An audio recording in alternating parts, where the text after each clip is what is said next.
it's like these AI agents start as a 5-year-old and you build them up, but they have the potential to be smarter than Albert Einstein. So it's not just AI taking over, it's going to be the people using AI that are going to take over. If you're an entrepreneur right now and you are building a business not based around AI, you're crazy. Today we're joined by Ashton from Intraflow AI. I'm so excited to speak to Ashton today. Ashton is a wealth of knowledge when it comes to AI agents, AI in general. So we're going to unpack everything today. I've got a lot of questions for big Ashton. But Ashton, do you want to introduce yourself? Yeah, so my name's Ashton Proctor and I am the co-founder of Intraflow AI. I have founded Intraflow AI with my brother, Joseph Proctor. And yeah, for the last about 1.5 to 2 years, we've been building Intraflow AI into an agentic AI company. So essentially what we do is we build AI agents out for businesses, and then we build anywhere from businesses with 350 employees to sole founders, and we build out the agent systems for kind of automating their entire business. So you said the word agentic. What does that mean to you? So agentic AI is being able to start automating with these AI agents. So we're in the age of AI agents. We're not in the age of just automation anymore. We're not in the age of rigid automation. We're in the age of agentic AI. So essentially what this is it's AI agents and they're working together. And we're building out several AI agents, hundreds of AI agents for these companies, and they're essentially working as a team like humans would, as a digital employee. And then they basically go out and automate the entire business. Wow. Yeah. And some of the businesses that you've been in, what's the response that they're getting out when you come in and you pretty much, let's actually rewind it first. What are you actually building for businesses? So essentially what we do to break it down really, really simply is what we'll first do is we'll map out how the business is currently running. So business has been going around for hundreds and hundreds of years, thousands of years. And essentially we map out how their business is currently running manually. And then we're slotting in where AI agents can fit. So we'll say, all right, business A operates this way, and we map out a workflow. This is how you operate manually, and this is how your business can run with AI agents, automating the whole thing. So what we're automating and what we're implementing are these AI agents, and they essentially just come in and take up as much of the automation as the business as possible. So anything that can be done on a computer, that can be automated by these AI agents. And we essentially talk to these business owners and basically say, right, these are what the AI agents can do. This is how you can save on this. This is the increase in revenue. This is the increase in time and money saved. And we want to be able to push businesses to get humans to do what humans are good at. Humans are good at selling. Humans are good at communication. All of these things humans should be focusing on doing, being really creative, where the AI agents should be doing the grunt work, should be doing the repetitive tasks that kind of take up the business's time. And it's more about the AI agents running the business, and then the humans are actually growing and scaling the business. Yeah, makes so much sense. And in terms of most people see or hear AI agents, they don't understand what that means. So can you explain the difference between ChatGPT, Claude versus an agent system? Yeah, okay. So to break it down simply, we've got AI in general, and it's artificial intelligence. And essentially what we have is ChatGPT and Claude. So what they're called large language models. And what these do is they're like a chat. You put some text in and then it spits some text back out. ChatGPT and Claude, pretty much the same thing. They just spit out different text, obviously from different companies. Now, what the AI agents are is it's called a harness. So you essentially have your AI agent, and essentially it's a harness. So imagine like a big circle, and then inside that circle, you have an LLM. So the LLM is a large language model, and ChatGPT and Claude are the large language models. Now that LLM acts as the brain in combination with the automation. So automations have been around for a very long time. An email might get sent to John at 9 a.m.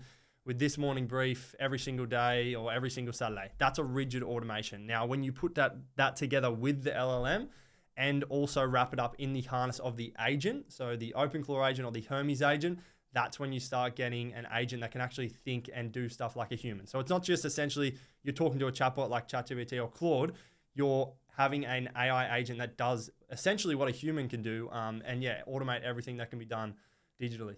And when you say what a human can do, what do you mean by that? So essentially, AI is improving so fast. I open my Twitter feed every single day or LinkedIn feed, and there's new stuff coming out every single day. And our business is constantly evolving because of the industry, and we need to stay ahead. Basically, what AI can do is right now, it can do anything on a computer. As we were talking about before when we were setting up for your team, is anything that can be done on a computer, the AI agent can go through and essentially take over the computer and do what you would normally do. Now, the things that AI agents can't do essentially is obviously things like trades, any manual labor, either on sales calls. It's not up to date with the sales calls, so it can't go out and sell. And a lot of that kind of customer facing side, especially when a voice has to come into it, isn't to par of where I would want it to be. But essentially anything that's emails, automation, invoices, payroll, anything like that, completely automated by these agents.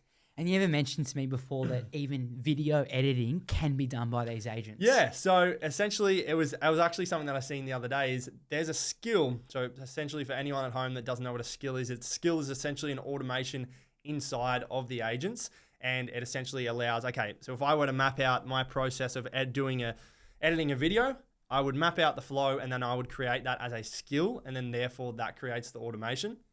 So essentially there's a skill that you can download and you can build into your agent, and it can basically go through. And the video that I was watching is it was going through and actually cutting up the podcast video and putting captions on, making sure that it's cut up correctly, making sure it's the right angles. And yeah, it's kind of some high level stuff. And there is no limits to this stuff, especially when it is digitally and you are just learning stuff, especially being in the AI industry myself. You're just learning stuff every single day. Everything's changing, but it's a very exciting time to be alive and especially be an entrepreneur building a business. Yeah, what a time to be alive. Yeah. Like the opportunity that's in front of us right now. And I say us as humans, like people, like it doesn't matter what age you are, like you should be all in on AI. It's not, look, you either lean in or you don't lean at all. Like it's one or the other. And sort of once you're in, like, I mean, what are you sort of seeing from businesses when they're starting to use these tools?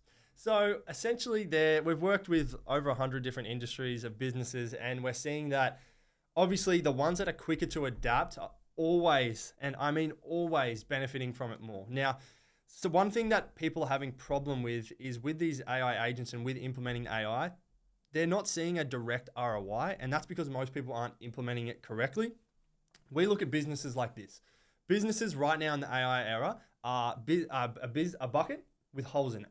And what essentially we need to do, or someone implementing AI into a business needs to do first, is come in, fill the holes of the buckets up with AI automation that does operations, that does invoicing, that does all the emails. And essentially you have a really solid pipeline to essentially that is automated by these AI agents. Then on top of that, you need to use these AI agents for AI lead generation. So essentially you've got your bucket, you've filled the holes into it, and now you're using the AI lead generation to pour more water into it. Now you can see that most people would just go straight to AI lead generation and they're filling their bucket up with a holes all through the bucket, and it is just falling out. So that's why they're not seeing the ROI from these AI agents, because they're not implementing it correctly or in the right order. But the most powerful thing that we're seeing is starting with the operations and just getting that pipeline really, really solid and making sure that everything is going through streamlined. And that's essentially where the AI agents thrive right now, is doing the emails, sorting through it out and ensuring that, transcripts of calls are taken down. Everything's put into the CRM, and it's a big flow kind of pipeline that goes from the start of the AI agent sequence all the way through to a sales call with a human. And then that's where we have the human in the loop, and that's where they either close the deal or build that human to human connection. Wow, there's just so much to unpack here. So let's maybe go deep into what the Hermes agent / OpenClaw agent actually is, who started it, why did they do it? Because this is only sort of new in the last 5 or 6 months, right? Yeah. So essentially, when we were talking about before, we were talking about those harnesses, and the harness is essentially the AI agent. So about 5 or 6 months ago, someone called Peter Steinberg he's an AI engineer in Europe, and he essentially built OpenClaw. I think he built it in about a week or a weekend. It was something crazy, very, very quick, very smart, intelligent man. And essentially he went through and built this harness, so the AI agent. And then after probably 3 months, 4 months, there was a lab come out of America, and they built something called Hermes agent, or Hermes agent, however you want to say it. And essentially that's the same thing as OpenClaw. It's a direct competitor. Now we're hedging towards Hermes more than OpenClaw because we find it's not as brittle as OpenClaw. Its memory is much better, and it actually self-learns. So I was explaining this to you and the team today that OpenClaw is really, really powerful. If you're dev-minded and you can kind of edit everything, that's really, really great. However, Hermes is really, really good out of the box because it has self-learning. So the most important thing about these AI agents is that if you build a workflow one day and you start automating your business, or you get someone to automate your business, then the next day it forgets everything. It's pointless. And that's what they're seeing with OpenClaw. It's very brittle. You have to stay on top of it. You have to continue to update it. Where Hermes has an inbuilt feature of memory, and it's constantly learning. So it's constantly getting better. So you talk to it today, tomorrow you come back to it, and it's even better. And it continues to get better. And as I said to you today, it's like these AI agents they start as a 5-year-old and you build them up, but they have the potential to be smarter than Albert Einstein. That's how I like to describe it, where if you have a new employee, then obviously they're limited to whatever intelligence level that they're at. But these AI agents, they start really dumb, not that dumb, but kind of like a 5-year-old. We explain it, give it all the context of your business, and then the sky's the limit for these agents. So let's unpack that. So we've just installed a Hermes agent. Yep. We're now in the process of giving it context of who we are as a business, how we treat our clients, what our templates are like, what our workflows are like. How do you actually automate that? And can you explain that process? Yeah. So we're mapping this out with the team before. Is essentially you've got to, again, audit your own business. If you're going to be auditing your business, or we would go through and audit your business, we'd say, right, this is how your business is running now manually. And we would build it out in a workflow. Then we would go, okay, this is how AI agents can automate it. This is how much time, revenue, and everything that you can kind of save. And then these AI agents, all you have to do, the personal AI agents that we sent you, which is the Hermes agent, you can sit there and just talk to it. You talk to it, you say, right, hi, let's say you call your agent Simon. You say, hey, Simon, this is my process. I have to do this, this, and this every single day. How can I automate it? And then you go through, Simon literally takes you through step by step how to automate this process. And then that part of the business is automated, completely automated. So what you're saying is once the system's set up correctly, it will teach you how to build on that system. Correct. Yeah. So essentially what we do with our clients is we essentially, if they're larger clients, they will get us to build out the whole entire thing. If it's a smaller solopreneur, we will get them, we'll teach them how to set it up, and then they just sit there and they talk and they automate their entire business. Having these Hermes agents and these OpenClaw agents are great. They're personal assistants, and that's what they do. They automate someone's role. When you get to larger scale companies, you use an agentic framework called LangChain and LangGraph. So what this is essentially, if you want to go in and let's say we're automating, the company needs 100 or 200 AI agents. We would use this dev agentic framework called LangChain and LangGraph. And essentially we would go through and build a robust system that can run in production, is what we call it, in production, and build out these agents. Now, these are larger scale builds, and this is dev heavy. You need a full stack development team to go through and build these out. The ones that we set up for you were OpenClaw and Hermes. These are personal AI agents. You can get so far with them. So incredibly far if you have a smaller team and you just essentially build out the same things that you would do with the bigger automations, but it's just per role. So it's like a personal assistant, like a sidekick. So I was explaining to you gents before is each of you now have a sidekick and you can automate your role, and that could make up, your entire business. Yeah, no, I'm so excited to really dive deep and work out what can we actually automate in this process. And there is so many steps to our process that is just like really basic stuff that needs to happen. So I mean, what have you seen businesses, like some weird cases that they've been able to automate? Weird cases. I don't know if weird's the right word, but essentially every time I come into a business, every business owner, no matter the industry, comes in and says, oh, no, I don't know if you'll be able to automate that. But I come in and I say, no, I can do this, this, and this. And they're always so shocked because I feel like every business owner that I come into, they're like, oh, no, I don't think that can be automated. I come in and say, okay, this is how the agent's going to do it, this, this, and this. And they're blown away every single time. I think that a lot of business owners are, obviously AI hasn't been around that long, and they're stuck in their ways of, okay, this is how the business runs, this is how it should run. But I'm essentially, as I was mentioning to you before, I'm not only just teaching AI and setting up AI agents, I'm essentially teaching business owners a new way of business, a new way to actually run their business. So you need to have not a mindset of, okay, how can I get a human to do this? Or how can I employ someone to do this? It's like, okay, how can I map out the workflow of how it's meant to be done? And how can I get an AI agent to do it for me? So that it's a mindset shift of, okay, in the next 50 years, AI is going to be controlling all businesses. I can see in the next 3, 5, 10 years that every single business is going to be run by these AI agents, and humans will only be doing the creative things or the things that humans are best at, like sales and stuff like that. Wow, it's a different. It's not like I don't want to say the word scary, but it's a very different world that we're going into. I mean, like, obviously you've just said that all businesses over the next 3 to 5 years are going to be run by these agents. What's going to happen to the businesses that don't adopt this stuff? I think it's a harsh reality that they are just going to get left behind, and that's like with anything. I'm looking at it like another industrial revolution. Everyone was on the shovels before the Industrial Revolution, and then the shovels got put behind. Those jobs went away, but there was new jobs created. That's going to be the exact same thing happening with these AI agents, because they're going to automate all of the mundane tasks that no human actually wants to do. No one wants to sit there on a spreadsheet and put the same numbers in every single time. If someone's telling you that, they're lying. They want to be doing the creative things. They want to have meaning in their work, and they want to be able to do the things that humans are really, really good at. So I'm seeing it as, yes, there's going to be job loss, but there's also going to be so much job creation, and it's going to be forcing humans to do the things that we're naturally good at.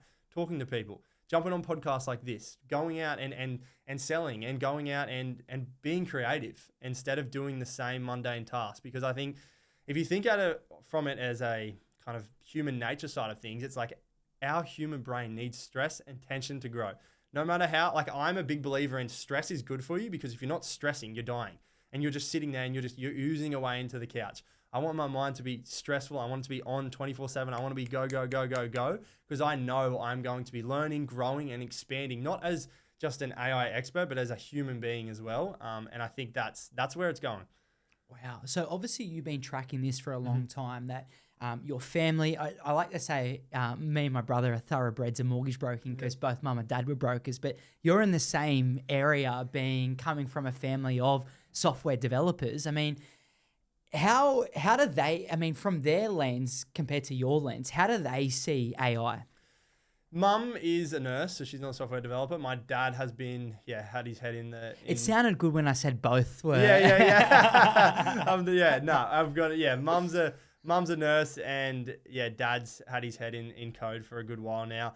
I think that he just taught me how important tech was when I was growing up. He's been an entrepreneur his whole entire life. He's exited with PE for some pretty big numbers, and he's just taught me the important things in life, and especially just business concepts. I've been really blessed, to be honest, with a father and a mother like that, and also a brother that I can build with. Like, there's not many. You'd know yourself that it's a blessing to be able to have a brother with the same vision, the same mindset, and be able to be on that same path. Because I mean, I always say to my brother, there's no one that you can trust more than a brother, and especially when you're going into business. I hate when people say that you shouldn't go into business with your family. I said, who would I want to trust more? Someone that I've just met, that I've built a good relationship with, or my blood brother? Like, no matter what happens, I'm with my brother no matter what. I could be so mad at him.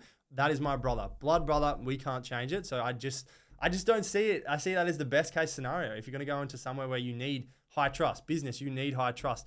Shit's going to hit the fan. You need to be able to trust that person at the end of the day, and I can't see anyone better than doing it with my brother. Amazing. No, I love it. And in terms of like job creation that you're seeing, I mean, what are some of the roles that have even just in the last 12 months that have come up? So I will say that if you're an employee right now, anything that you're doing that can be automated, that's just going to be taken out. But you need to turn your mindset, if you're an employee of a company, to, okay, how can I do my job but AI enabled? So it's not going to be the people that just run away. Like, the people that run away from AI they're just going to get left behind. It's going to be the people using AI. So it's not just AI taking over. It's going to be the people using AI that are going to take over. Let's say you're a low-level employee at a huge firm. If you go into that firm today and say, I know how to use Claude Code, and that's just a simple coding tool, they will love you. I promise you. If you go in and say, I know how to use Claude Code, I can build this, this, and this, done, they will love you. They will absolutely love you, because that is essentially where the future's going. That is the best skill to have at the moment. And essentially, if you're an entrepreneur and you don't have employees that are AI first, your business is going to hurt a lot. You need the whole ship onto it. I was talking to you about it before, and I was talking to Reese as well, is you need to be, constantly thinking about, okay, how can we improve with AI? How can we push with AI? Because you've got to think about it. Everyone in this world is pushing for AI. They're building businesses. Now, I think of it like this. The people that aren't going to accept AI, they'll be left behind, and they're going to have to eventually take it under their wing. You think about it like this. How many people do you not know? How many people do you know that don't have an iPhone? None. Probably none. So there's so many old people out there, and so many people that are behind that go, oh no, I don't want to touch the iPhone, which is fine. But the world is going to consume you with AI or with the iPhone, and that's just how it is. So I'm not sitting here saying it's right or wrong. I'm just saying that's where the world's going. That's how it's going to be. It's always been like that with technology. So it's you either adopt the AI and adopt the technology and get ahead, or you wait for kind of everything to fall on top of you.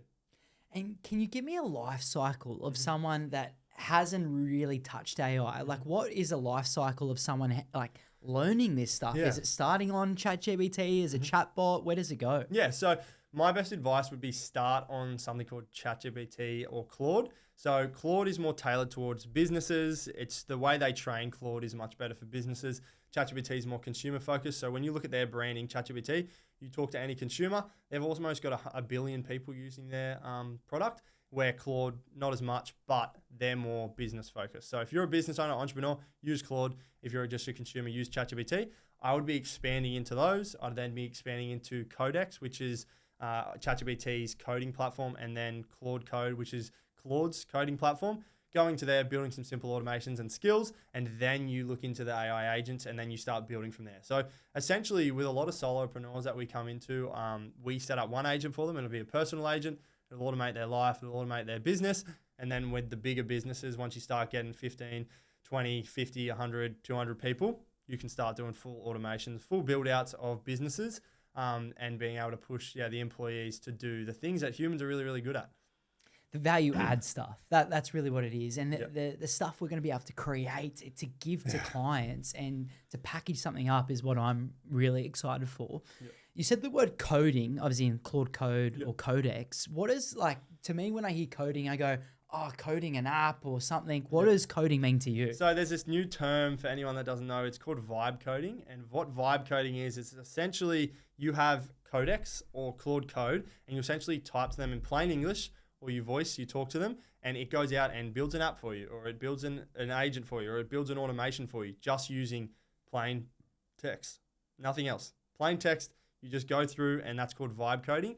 And essentially, it's taken the world by storm because it's so easy to launch apps now with things like Lovable or Claude Code, launch websites, everything. You can build it. Now, what people don't understand is they're building to 80% and they're getting that huge dopamine hit. I think I said it to you before. You get a big dopamine hit and it's like, oh my God, I'm building all this stuff. I'm so productive. And then you have all of these kind of half-finished, three-quarter finished tasks that never actually get complete.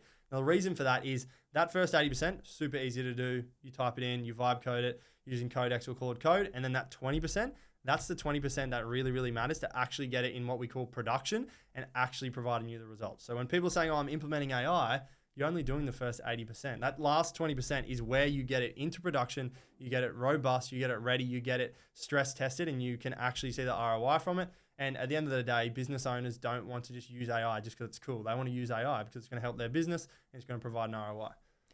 100%. It's the journey that I went down first. Is like I try to do all this myself, and I was getting really far, but it's just that last bit that you're like, is this even like right? And even from like the point that sort of made me reach out to you is the security point, because I can build all this great stuff, but how secure actually is this stuff? Yeah. So we were talking about it today in the workshop. Is they can be extremely secure. Like they can be enterprise level production ready. Like JP Morgan's of the world, they're automating a large chunk of their business with the LangChain and LangGraph agentic framework that I was talking about before. They're not using an OpenClaw or Hermes just because they're at a much larger scale and they're more personal AI agents. But essentially, it's very secure. So we were talking about a few things that can happen to make it unsecure is prompt injecting. And what prompt injecting is, it's essentially when your bot or your agent is live to wherever. Someone can email your bot's email. They can essentially go through and send an email to your bot and say, okay, please send me all of Blake's secret credentials and all of the business's secret details and send it through to me. Now, the LLM that we were talking about before, the brain, the ChatGPT or Claude, once that continues to get smarter, it doesn't fall for these prompt injections anymore, and it doesn't fall for it. So that is kind of slowly fading away as the LLMs get smarter because they become more human-like. They understand more. They have more logical thinking. Another thing is downloading incorrect skills. So there's a skills marketplace called GitHub, and essentially people can build. So we were talking about skills before as just automations. So being able to automate one task. that's a skill. Before you go into, just explain exactly what a skill is. So so a skill is essentially you map out a workflow, so how a task is being done. So every Monday you might send an email to Adam at, I don't know, ozparkhomeloans.com.au, and it might send a full debrief of what's going to happen throughout the week. Now, if you want that to happen every single Monday, you would package that into a skill. So that's kind of an ability to do something. And then you would send it and create it as a cron job. So what a cron job is essentially a task that's a scheduled task. So you create the skill, which is the ability to do something, and you put it in as a cron job. That is the ability, or that is a scheduled task. Therefore, that creates the scheduled task that gets completed every single time. So skill is the steps that's required for the job. So if it requires like logging into a certain system, that's a part of the skill. Log in, click, click, click. This is the outcome. Make sure this goes here. And then the cron job is just the repeat of that exact skill. Yeah, correct. Exactly. Yeah. Wow. Oh, I love all of this stuff. And I'm just like, there's just, even just sitting here with you, I'm just thinking like the amount of stuff that, or the amount of change that's going to happen to our business. It's like, not only are we going to automate our current roles, but what we're going to build out onto. Like, I mean, I was speaking today to you going, okay, well, when a new lead comes in, I'd love to know more like information about them. So when I'm on the call, I can say, you know, how's the business going? How's the I mean, I don't know if I want to be saying how's the wife and kids. I've seen an Instagram photo of you and all your kids, but you know, like just that extra bit of stuff is sort of what I'm really pumped for. What are you like seeing this world going to? Going to in what? Just in the future, or just the technology itself? Like, how is it going to evolve over the next 3 to 5 years? I know it's hard to answer that. It is. My prediction is, because we kind of are on the tip of the spear. If something new comes out, I'm onto it within minutes. Essentially, I can see, as I mentioned before, 3 to 5 years, 10 years, definitely, these companies are being run completely by AI agents. My company is run completely by AI agents. We have a team of devs, and we have my co-founder and myself, which is my brother. That's it. No HR, no finance, no operations, nothing. It is run completely by these AI agents. Everything's mapped out. We have AI agents communicating to everything. The only thing that we do is talk to clients, jump on podcasts like this, build relationships, and then our devs are actually the ones building out these systems. But essentially, in the entrepreneurial world, I can see it, these businesses being run, in the next 3 to 5, 10 years, completely by AI agents, and then forcing the humans into things that we're good at. And I'm happy with that. I like that. I don't want to see anyone sitting on a spreadsheet every single day just clicking away. That's not a life I want any human to be living. And if we can push more humans into roles that bring this, like, the spirit out of them, bring joy, and make them feel happy with what they're doing and fulfilled, that's kind of where I want to push it. But the tech is moving so quick. Like, you look at what was happening a year ago to now, and it's like, we didn't think that we were going to have AI agents this time last year. We thought it was like 3, 5, 10 years away. And essentially these AI agents is what we call AGI. So it's essentially, AGI is the closest thing that we can get to what humans can do. And some people are saying we do have AGI. Some people are saying we don't have AGI. Artificial general intelligence. Correct, my friend. Correct. Yes. So what does that actually mean? It's just essentially intelligence that's as smart as humans, or a little bit smarter than humans, that can do exactly what we're doing. Now, I don't think we're there quite yet, but I think in the ballpark of AI, it continuously gets pushed over and over and over, and people are like, oh, okay, we hit one milestone. Oh, no, it's not AGI yet. Oh, we hit another milestone. So there's no clear mark on what AGI is. And then there's also a step further than that, which is super intelligence. So artificial super intelligence is essentially the next step above that, and that's smarter than humans by 10-fold, 100-fold. And then they're saying that once that is created, that is the last invention that humans will ever make, because we won't need to, because we won't be the superior beings on the earth. That's just like, even just hearing that's going to be the last thing humans create. It's hard because humans are like, and I'm like this myself, and you're like this yourself. You're an ambitious entrepreneur. What do humans want to do? Okay. We want to constantly improve. We want to make our life better. And yes, that makes our life easier. And we constantly do that. Like, we're thriving for more. I know I am. I wake up every single day and I want to work 12, 16-hour days, because I just want it. I'm hungry. I'm ambitious. I want it all. And I want to grow this business. I want to help so many people. And essentially that's just in human nature, especially ambitious entrepreneurs. And that it's hard to stop. Like, I mean, am I going to sit here and say I'm going to stop Elon Musk from doing what he's doing? It's just not going to happen. And they always say in the States, because they're so far ahead of us, is everything that they're doing in the States is to ensure that the states win. Because I think if the states win, we win too, because we're obviously in line with them. But they're thinking, okay, if we just pull the pedal back, put some regulations on it, China's going to win. Okay, China pulls the regulations back, Russia's going to win. Like there's someone has to win, and that's the kind of nature of human beings, is we're so competitive and we want more and we want to continuously improve. And that's why we have this beautiful life that we have, especially in first world countries, is we have cars, we have iPhones, because someone saw it in their mind and created it. And that's exactly what's happening with AI. So I don't think that we're going to get terminated. Like, I don't think it's the big Terminator thing. I think that it's going to make our life so much better. And I think that we're just going to have to adapt. And it's just like any other technology that's coming. So when you say win, you're saying win the race to either AGI or superintelligence? So essentially, the race to superintelligence is the most important race in AI. And I'll tell you why. So essentially, with AI, it moves so quickly that if you're a week ahead, you're so far ahead the guy that's a week behind. Now, you can imagine that if someone gets to superintelligence and they're only a week ahead, if they've got something that's smarter than any humans ever, and they're like 100-fold, 10-fold, 1,000-fold, whatever you want to call it, they are so far ahead, because you've got to think about it. They're constantly going to be chasing the person with superintelligence. They're just not going to be able to catch up. So that's why a day, a week, an hour before is going to get someone so far ahead. So that's why it is a race to superintelligence, and whoever gets superintelligence wins the race. And that's what the AI community is saying. And so obviously we want the states to win that, and that's either ChatGPT or Claude. Yep. Who you put your money on? I use Claude just because I'm a business owner. I think that both are beneficial for whatever task you're completing. So as we were talking about before, we've put ChatGPT as the LLM, so the brain on your agents, because, okay, essentially you've got these big companies running the AI world, billions and billions of dollars are being pumped into it. OpenClaw has been bought out by ChatGPT, and Claude has its own model, Claude Code. It's not really a harness or an agentic framework like OpenClaw is. And essentially what Claude's done is it's blocked its LLM, so its brain, from anyone using OpenClaw with it. So then therefore you can't really use OpenClaw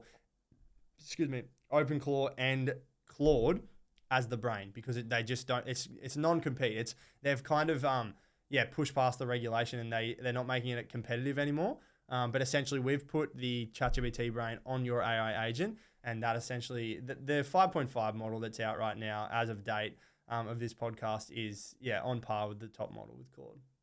And how do you keep up to date with all this stuff? Like, what are you doing?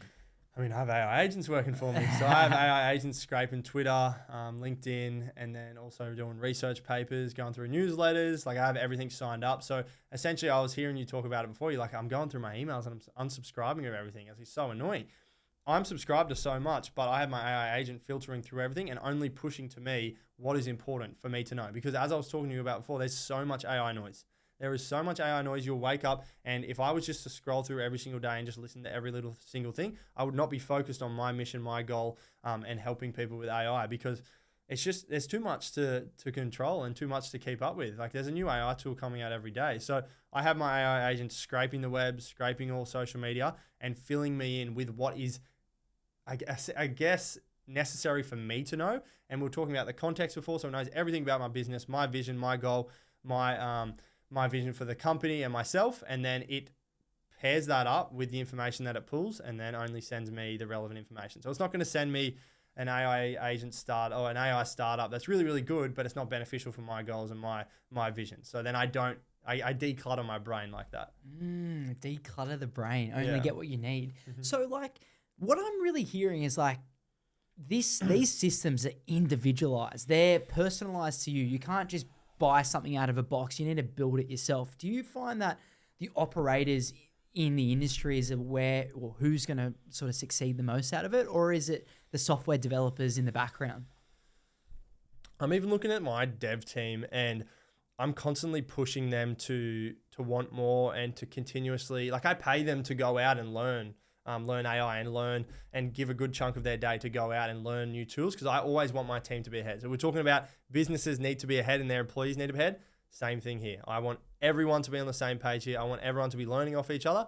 I think that the gap of small businesses and medium-sized businesses, so yeah, let's just say 500 or less employees, they have the biggest advantage because essentially all of this tech that enterprises have been able to have access to for most of the business timeline have only been able to access that with large capital, good connections and everything like that, where now it's a free game, like free playing field. Small businesses from one business owner to 500 employees, they have access to the same tools that the enterprise level and JP Morgans of the world are implementing. So the systems that we're implementing for 300 and 500 employee companies, that's the same systems that JP Morgan are implementing. So you can see that we're seeing that small and medium-sized businesses, when they implement this stuff, they get a huge return on investment compared to enterprise. Yes, the dollar value might be higher, but the percentage of how much ROI they get isn't as anywhere near as great as what happens when you implement into a small business and a medium-sized business. And do you think the move is, especially for a company of like 300, is it the owner or the operator CEO driving this stuff, or is it better to get someone external or bring someone in? What do you find? So essentially what we're seeing is, yes, it needs to be the owner. It needs to be the one leading the show. He or she needs to be pushing this really, really hard, and it needs to be front of mind. It needs to be in every board meeting. It needs to be the number one priority, because essentially we've got this race over here with all these billion-dollar companies, or nearly trillion-dollar companies. And essentially whoever wins over here is directly going to correlate to the benefits that these companies down here get. So you've got to also be, yes, up to date with what these guys are doing, but you've also got to be implementing it yourself. And essentially where we come into the play as an agentic AI company is you've got small to medium-sized businesses and sometimes larger businesses. And then you've got enterprise businesses and the ChatGPTs and Claudes of the world with all the money in there. They're pushing the LLM, which is what we want them to do, because that means our AI agents get smarter.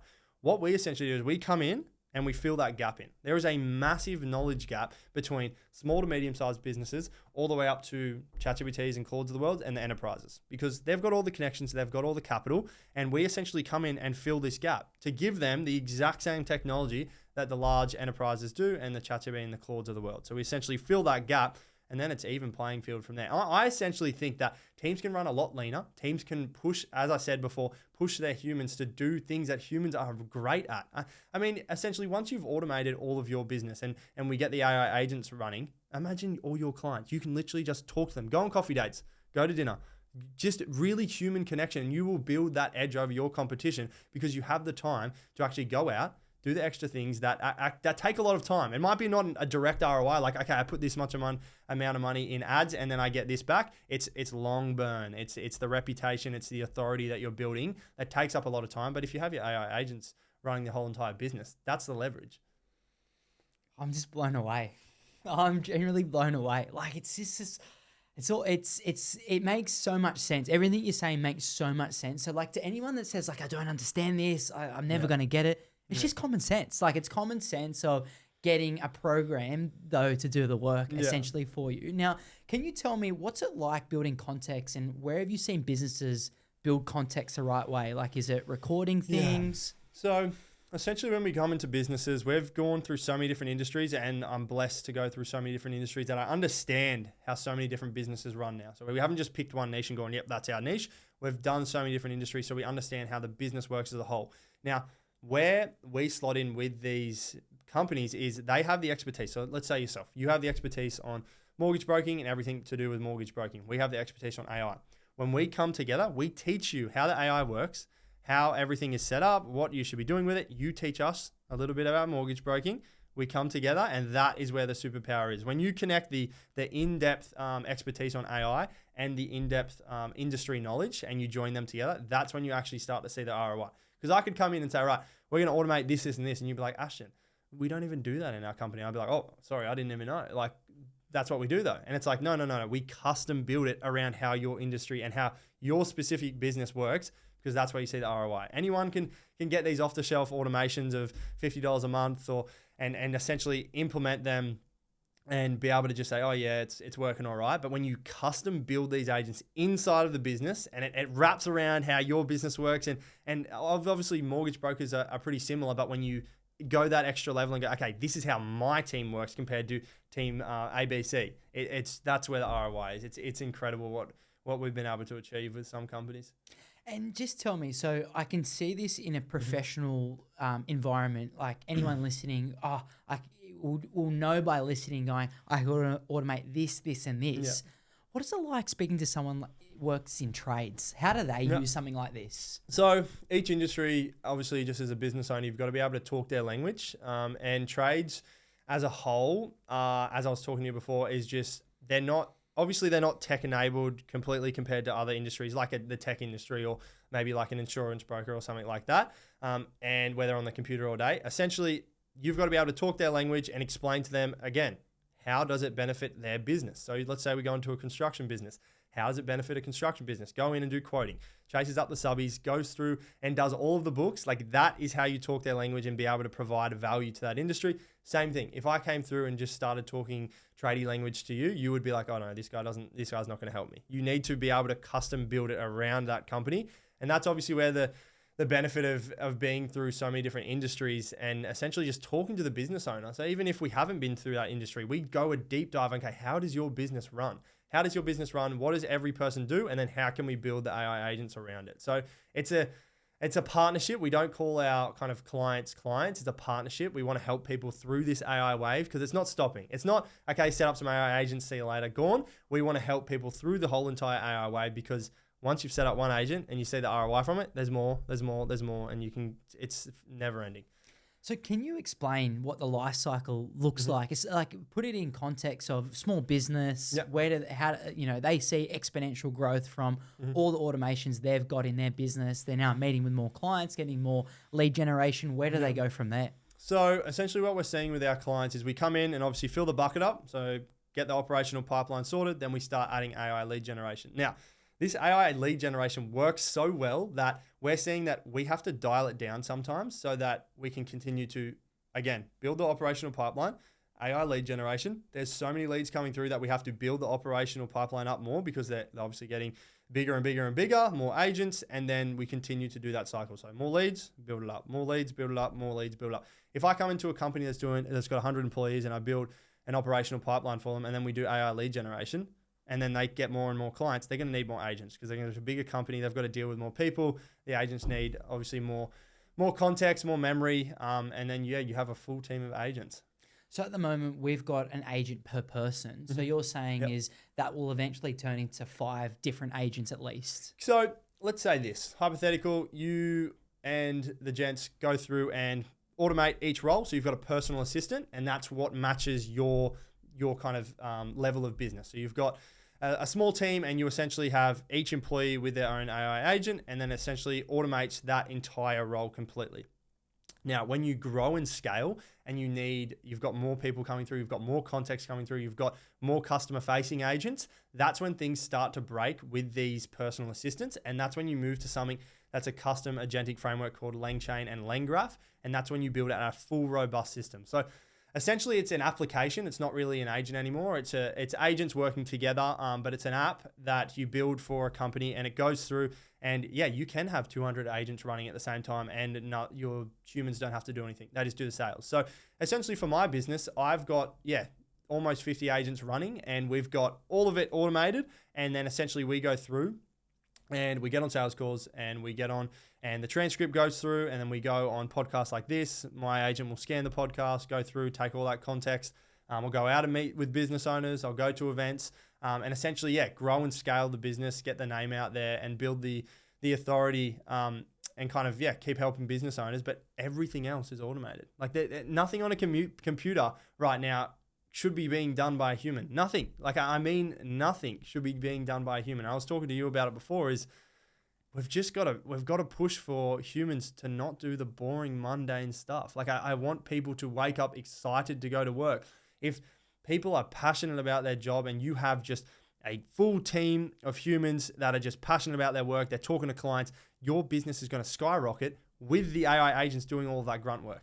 Because essentially they get all the fun part about work and then they don't have to go through to a boring spreadsheet and just put some numbers in. Like no one wants to do that. No, definitely not. No. I'm just so blown away at all this stuff. Like I keep saying this, but like it's common sense. Like it just do, like it makes sense. What would you tell someone that is scared of this?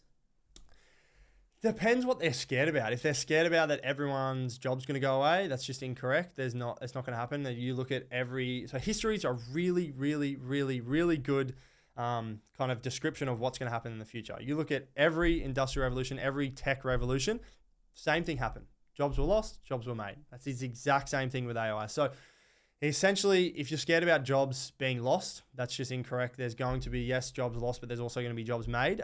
If you're scared that your role might get taken over, that depending on your role, yes, that might happen. But the way that you counteract that is upskilling yourself. Upskill with AI, upskill so you know AI. And essentially, there's really nothing, that people can do to kind of stop this because, as I said, the ChatGPTs, the Claudes, the Chinas of the world, the Elon Musks of the world, they're not stopping. And essentially, it's a good thing that they're not stopping because it is making life better for humans. It is making it easier. I was reading up on a study the other day that healthcare and education are going to be impacted so profoundly that, everyone goes into a classroom right now. I know when I went to school, I was like, this sucks. They're teaching me the same boring stuff every single time. Education is going to be changed to specific to each child. Each child is going to have their specific education plan. It's going to be mapped out from kindergarten all the way to year 12. And it's going to say, okay, this kid might have ADHD. This kid might have anxiety disorder, and it builds it around that kid. And then therefore, that's a much better education experience for the child rather than just putting them in a classroom to say, read this textbook that has been read 800 million times and just send them out and expect them to learn. So I think there's so many different things, and especially with healthcare, imagine if everyone's healthcare can be custom to them. You know how long it takes to get into a doctor, especially if you're on like the public system? That takes forever. If you can just have all of these AI agents running, you can have more doctors, you can have more people being looked after. It's just a better society for everyone. And the abundance that is ahead of us is ridiculous because you think of all the people that are homeless, all the people that are struggling around the world, AI will help that because it creates abundance. And with abundance, we can therefore spread what we have in first world countries and Western countries to the poorer countries, or the people that are struggling. And even in the Western and first world countries, people are still homeless. And if we can create abundance, I'm not saying that we're going to make everyone billionaires, but if we can just provide food and shelter for the bare minimum, then that's a win in my book.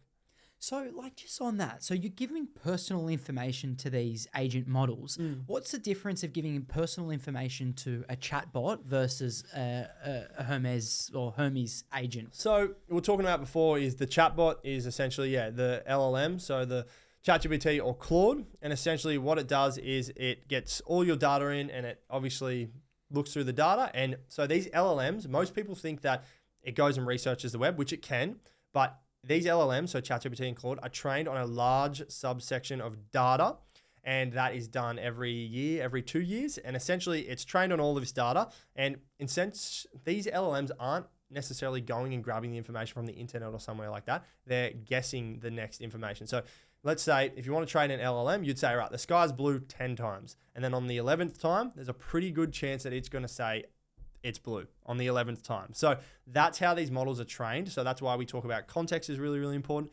Putting as much context on your business as possible is really, really important. But essentially the difference between the chatbot is, yes, you put it into the chatbot and then it spits something out. But when the chatbot is inside of the harness that we were talking about before, the agent harness, that's when it can take it in, and then the harness gives it the arms and legs. So it gives ChatGPT the arms and legs to go out and actually execute on tasks without you having to sit there and babysit it. Like, it thinks like a human. And essentially that the smarter that LLM gets, so the smarter that Claude and ChatGPT are up here pushing the AI race, the better your AI agents get, the more human they become, because the LLM gets smarter, and that's the brain, and that's the thing. That's the LLM controlling the whole thing.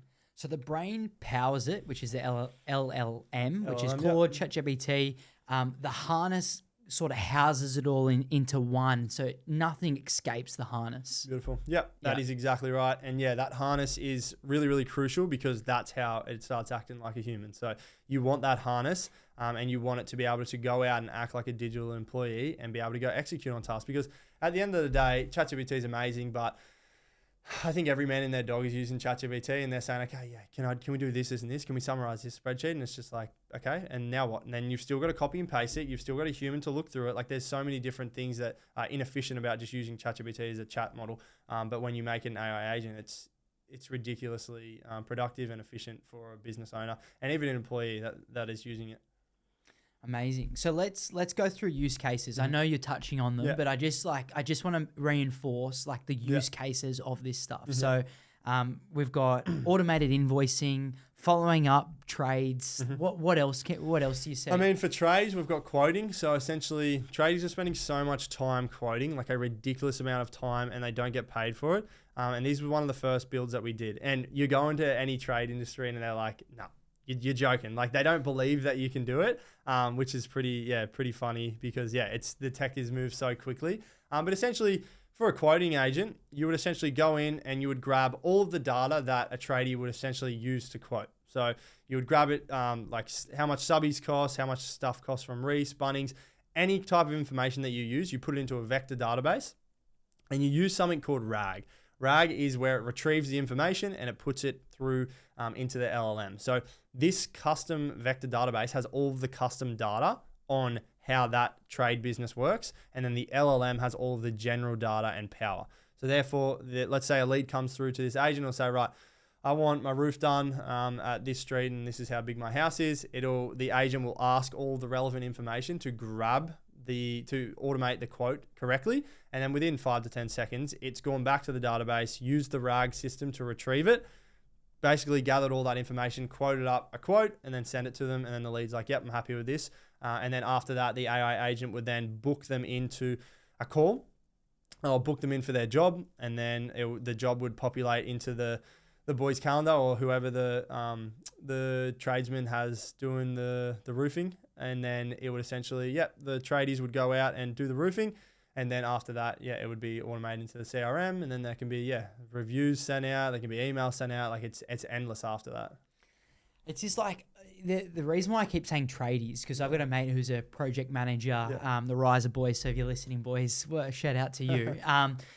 Like they're going to listen to this and they're going to be like, oh my gosh, we need to do this. They're using like chatbots, Claude, helping with presentations and things like that, getting some really big, sizable projects off the back of just using a chatbot. But like quoting, feasibilities, like there's just so much that you can do. And all I'm hearing is like knowledge is equal now. Like everyone has access to the knowledge. And I mean, I don't see, you tell me, big companies, is that going to be a thing of the future? I think that you're right in saying that smaller companies are going to thrive, and that's the small to medium-sized businesses that we were talking about before. Is they thrive. They're leaner, they're quicker. You don't have to go through so much red tape like you have to go through with the enterprise level. And essentially, yes, it's leveling the playing field. I think that the monopolies of the world are still going to be hard to get around just because of the name, and they're going to obviously be able to implement the AI quicker. But I guess knowledge is free, and knowledge is like you don't have to do much to get knowledge, but it's the execution. So you know how we were talking about before, the 80% that you get your agent to, and you're like, sweet, this is so good. You get a massive dopamine hit. You're telling all your friends, you're posting on social media, I'm amazing. I've built this app, I've built this agent. And then you put it into production, that last 20% just doesn't work. And you're just like, am I doing this wrong? Like, is this actually too good to be true? And it's like, no, you haven't actually gone in, curated it, configured the agent to actually be production ready, because that's when you see the ROI. Because anyone can build an MVP on something like Lovable, a website or an app, but then after that, okay, who's going to connect the backend? Who's going to connect the database? Who's going to gather all the information? Who's going to know the exact industry specific knowledge? And I guess that's where you've got to come in and have the expertise of building these agents and being able to, provide a direct ROI. It's all about ROI. We never talk with our partners about, okay, we're going to build this agent for you and this and this and this. It's like, okay, this is what we're going to provide you. We're going to give you this many hours back. We're going to give you that much money back. You're going to be able to scale to this amount of revenue. Because at the end of the day, even myself, it's like I'm an AI nerd. I love AI. Like I that's all I think about. But business owners don't care about AI. They want the ROI from AI, and that's what most people are struggling to give businesses. Mate, too good. And going back to it, so we've gone some use cases. I think anyone can understand use cases in your own business. What does the client side look like? Client side of... As in, like, how do client, like, for us, like, how would we use it to interact with clients? Like, is it talking to clients on our behalf? So it can talk to clients however you would like. So if you're texting it, if you're emailing it, can talk to clients wherever. And we were talking about earlier today that you've got to build something inside the agent called your sole MD. And that's essentially how it talks, what it is as a digital employee. So you want it to be really strict or rude or happy or sad. As I said before, mine's really, really blunt with me, strict with me. I don't want any BS. I want it to be strict, blunt. It's just how I am. To get stuff done. But then essentially I've got an agent that is client facing, and it's really nice, it's polite, we look after our clients and stuff like that. Because I wouldn't want my agent talking to the clients like my agent talks to me. So essentially you start off by building the personality with the agent, and then you can send it into whatever. You can send it into lead generation, you can send it into following up emails. It doesn't have to just be generated automatic emails as well. You can customize it. So we were talking about before with your research agent. Your research agent is going to be insane because you've got everything automated with the grunt work, and that cherry on top that we're talking about that humans do. If you can use AI to enable that again, it's a game changer, because you think about it. You send out so many emails, you talk to so many people. If you can remember one small little thing and it shows that you've done your research, they will remember you forever. And if they're picking between company A and you, they're picking you every single time. And you didn't have to go through the hours and hours of figuring out, that's something that they would have found out by themselves. No, you got your AI agent scanning through and being able to, just give you that cherry on top. I love it. And tell me, how do you know all this stuff? Like, where does it, take me back to when ChatGPT first launched. How did you get into it, and how have you grown to this level? So take you back to ChatGPT when it was launched. So I played 3 years of college basketball. So I left home when I was 17, played 3 years of college basketball. And then, that's 2 years from now. And then essentially I played college basketball. I was in San Francisco. So I was in the midst of it. San Francisco, Silicon Valley. I was very, very deep into AI, obviously playing basketball over there, and I was just full on. I was going to Microsoft headquarters, I was going to Apple headquarters, I was going to ChatGPT events. I was, building some really good connections over there. And essentially, I stopped my last year of college basketball to pursue Intraflow AI with my brother, because I just seen it. It was just the biggest opportunity ever. And especially coming back to Australia and just seeing the opportunity there. And I'm telling anyone that is watching this, Australia is so far behind compared to America. And my goal is to bring Australians and Australian businesses up and basically educate them on AI and be able to get them ahead, because there's no reason that the country that we're in, we have so much potential. We have so much potential. We have so many intelligent human beings. I just feel like we don't have anywhere near the spotlight as America does. Obviously bigger economy and bigger people there and stuff like that. But it's just, the opportunity in Australia is incredible. Any business that latches onto AI in Australia is going to be tenfold ahead of any competition here, because it's like, okay, I always say that we're always at least 5 years behind America. Whatever America does now, we'll probably be 3 to 5 years behind it. And at least. At least. And essentially I bring my connections from the US and looking over at the US and what they're doing to Australia to be able to enhance Australians. Like I really just want to help Australian businesses get ahead. Because at the end of the day, our business is all online. It can be all done online. I could go over to American market if I really, really wanted to, but I just really, really believe in the Australian culture, in entrepreneurs and pushing people to do better, because we have so much potential in this country. So true. So true. And just on businesses, we've talked a lot today about how can established businesses automate their processes. What are you seeing for these entrepreneurs or even young people coming out of school? Can they look to America being ahead of us, look at companies that are doing really well and clone that and bring that to Australia? Or Correct. That's exactly part of our kind of tactic that we do, is we have so many connections that are in the midst over there in Silicon Valley that we bring it over to Australia, and it works just as well. It's not that it's a different economy like it won't work. It's just a larger economy. It moves faster. People are more aggressive with it, and I think, we could use a little bit more of that in Australia, a little bit more oomph. But I do love Australian culture and Australian entrepreneurship, because there is so much potential there. But being able to replicate what is happening in America, it's like proving the concept. Okay, it worked in America, it'll work with us. And essentially, yes, it's going to make a larger impact in America. But when you move it over to Australia and no one's doing it, it's like, where is this coming from? Like when I talk to people over here, business owners, when they haven't heard AI agents for the first time, they're like, oh my gosh, what is this stuff? This is crazy. This is fake. They don't believe me. Where when I talk to some of my American mates, they're like, business owners have been on this for 2-3 years. This is just normal. Everyone's doing this. And I'm just like, it doesn't correlate over. It is for somehow, unless you have deep connections in America, you don't hear that stuff. And we're on an island really, really far away, but yeah, again, potential here is insane. So if you want to build a business, you can just look to America and actually really clone something that's successful over there, and make it AI native. Like bring something to Australia that's not even here yet. Like this is the opportunity that's in front of us. It doesn't matter what industry you're in, you can dominate it. If you're an entrepreneur right now and you are building a business not based around AI, you're crazy, because we as entrepreneurs have the best opportunity in our lifetime, in the universe, and however long this earth has been here for. We have the best opportunity to be an entrepreneur. It is so easy to ship a product. It is so easy to get an MVP of an agent or a business and just test, trial. My advice would just be go out, pick a business model, make it AI native, test it, bang, try it. If it fails, go again, and then go again and go again and go again until something clicks and you double down on that and you put AI into it. And it's essentially, we call these AI agents like steroids. We come into a business, they're lifting weights, they look okay,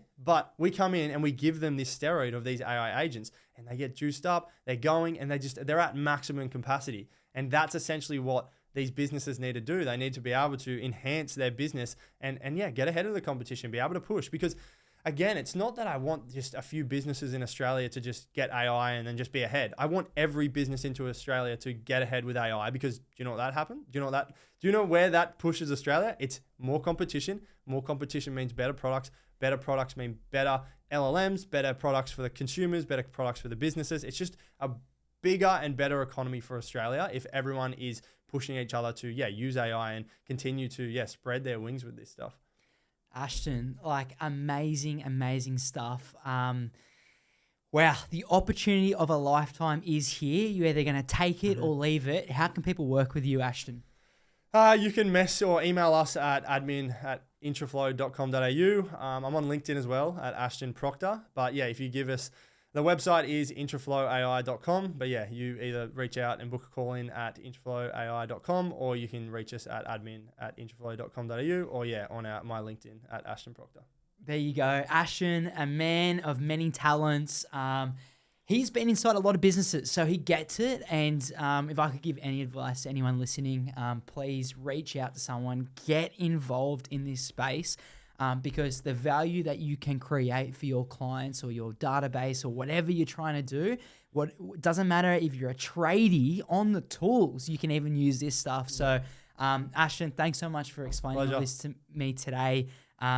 You are a ball of energy, and I hope that people reach out to you and start working with you. Pleasure. Thanks for having me. Thanks for coming in, Ashton. And everyone listening and watching, reach out to Ashton at Intraflow, and thanks for listening to Pack Chat. We'll catch you on the next one. Beautiful.